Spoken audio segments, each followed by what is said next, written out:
Okay, let's dive right into this explainer. Today we're going to uncover a pretty amazing hidden secret from a classic text, all about finding true happiness. We're actually looking at an excerpt from The Architecture of a Contented Soul, specifically the passage for August 24th. And honestly, whether you are 10 years old or 100 years old, this is a secret that can completely, totally change how you look at your day.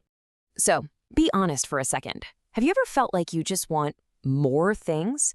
Maybe you get bored super easily with what you already have, and you kind of keep hoping that the next new toy, the absolute newest video game, or the latest gadget will finally be the one thing that makes you completely happy. Look, we've all been there. It's natural.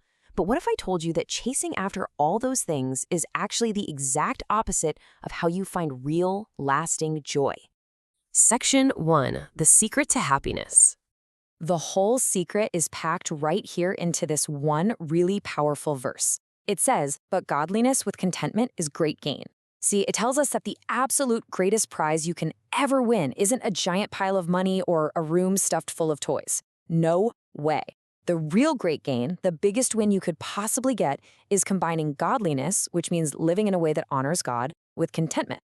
But, well, what does that word contentment actually mean? Contentment basically means having a peaceful, completely satisfied heart. The text tells us that this deep peace comes from pure religion, rather than from just collecting a bunch of stuff. It makes your life profitable. And by profitable, it means really good and valuable, not just right now today, but for your entire future too. It means you are happy with who you are and what you have right in this exact moment. Moving on to Section 2, Good and Bad Discontent. Now, this is where it gets really interesting. Usually, we're told to never, ever complain, right? But there's actually a fascinating difference between two types of discontent. On one side, we have what's called sinful discontent. That's when you are just fretting and complaining about what you don't have. It's that constant whining about yourself. Why don't I have that? Or, oh, it's just not fair. But on the flip side, we have praiseworthy discontent. And this is actually a good kind of discontent. This happens when you aren't perfectly satisfied with yourself simply because you want to improve your mind. You want to be more useful to others. It's when you step up and say, you know what, I want to learn more so I can help more. If you're guided by a sensitive conscience and firm religious principles, this good type of discontent helps you gather force. I just absolutely love that phrase. Think of it like a superhero gathering up their energy. You aren't gathering force to go buy more things. You're gathering force to become super useful out in the world. You're getting completely ready for higher and more extended field of usefulness. Basically, you're preparing to be an awesome helper. Section 3. The Trap of Selfishness. The text describes someone who lives only for himself as a restless complainer. Picture this person for a second. They're always seeking this, testing that, desperately trying to find happiness in stuff. And because of this, they're constantly complaining of disappointment. They're always in want. They're literally never satisfied. And the absolute saddest part of the whole shebang, the root of all this misery is that this person lives for himself alone. When you only ever think about you, you can simply never get enough to be happy.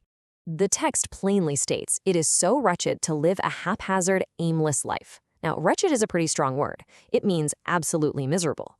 And haphazard, well, that means just kind of wandering around without any real plan or purpose.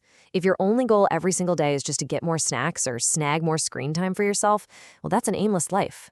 Without a goal to help anyone else, life just becomes completely wretched. So let's flip the script. Section 4, Living for a Purpose. If we don't want to be those wretched, restless complainers, what is the secret action plan? How do we live a truly great life? The text actually gives us 3 very clear steps to build a self-sacrificing life. Step 1, be more forgetful of self and selfish interest. That means just try not to make everything all about what you want. Step 2, do good to benefit and bless your fellow men. Focus on blessing the people around you, your family, your friends, the kids in your class.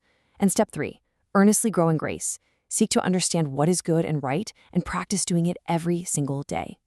And here is the beautiful result of following those steps. By making it your aim to faithfully act your part, to help others out, and to honor your Redeemer, you unlock the ultimate secret. The text says that people who live for a purpose like this are the truly happy ones on the earth. Seriously, they aren't the ones with the biggest piles of toys. They are the ones with the biggest sense of purpose. And finally, Section 5, The Ultimate Prize.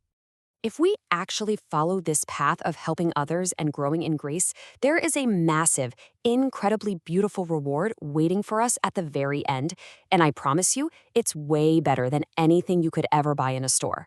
This self-sacrificing life doesn't win you some flimsy plastic trophy or a gold medal that's just going to gather dust on a shelf. Instead, the text says it wins you spotless robes of character. Character is who you are deep down on the inside. When you practice living for others, your character becomes spotless, pure, and just beautiful. That is the real prize you are building up every single day.